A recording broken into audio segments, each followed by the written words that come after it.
I consider myself a psychiatric survivor, a human rights activist, trauma survivor. I'm also a breast cancer survivor. I'm a lot of surviving in my life. What has helped me in my recovery is finding the consumer survivor ex-patient movement. I kind of knew when I was locked up in the hospital and taking a lot of drugs, well, I was giving a lot of drugs, that it was something more than this, something more.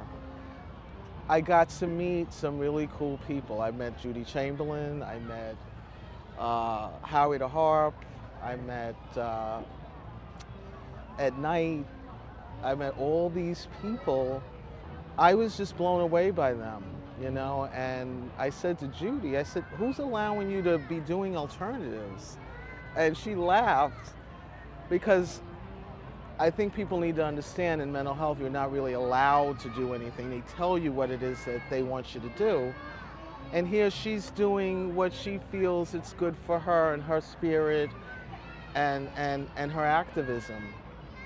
And I was just blown away. And I came back home and I just was in the movement at that time. And I was starting to spread the message of self-help, because at that time it was self-help and advocacy. Language has changed through the years. So before, or you're consumer, you're survivor, now you're human rights activist. So peer advocate, different terms.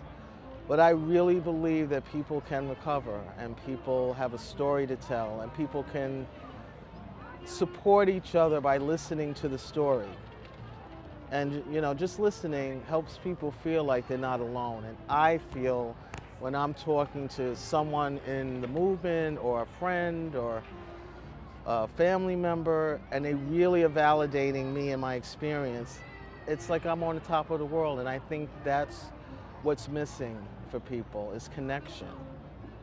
And I think if we have connection, all the other issues, life, the mental health system, you can get through it.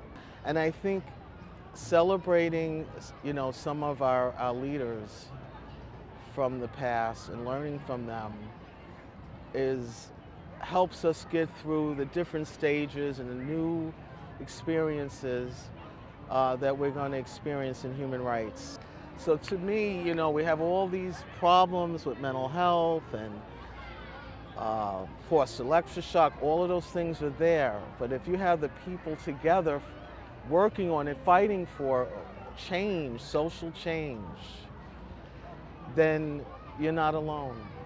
Mind freedom, I think, has really helped people come together, and not just survivors of the system, but all people who want to fight human rights. I just think that we all should be working together. And I think the message is now, we have been talking to each other for a long time, and now it's time to talk to people in the public about what these issues are. Because someone in my family can be dealing with mental health. My son, it's not a separate issue, mental health over here, mental illness over here, it's everywhere. And so we have to address it. And we have to let people know there are alternatives, there are people that are there to connect with you. You don't have to be afraid. But I do think the label is stigmatizing.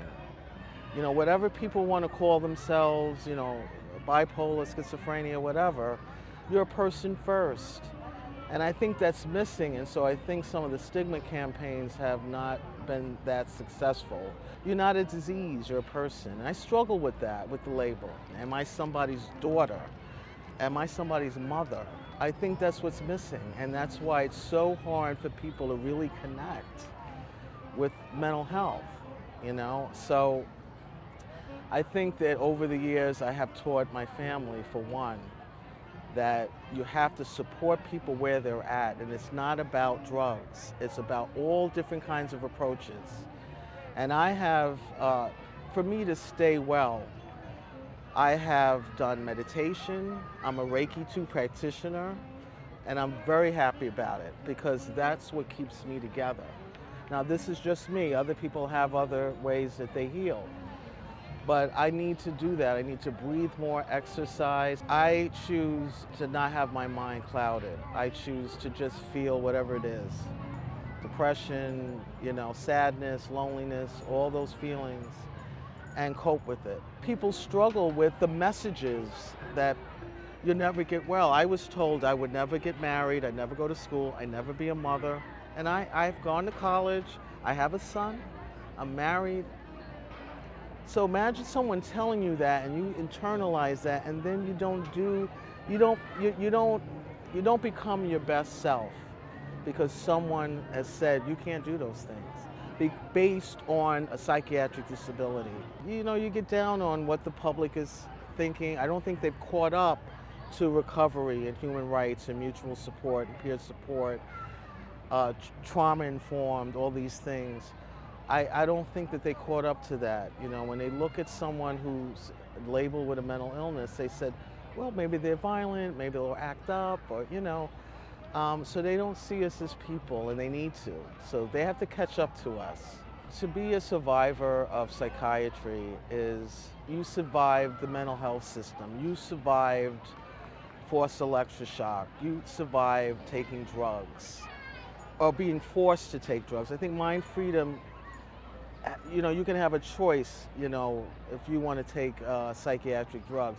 But when you're forced to, we're against that, and we will fight with you to stop that. We're not, everything should be your choice, informed decision making.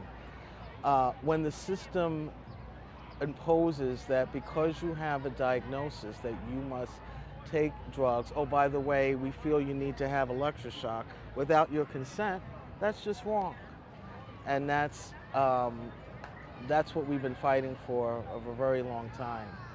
It's not a quick fix. It's not a pill and that's going to solve my whole life.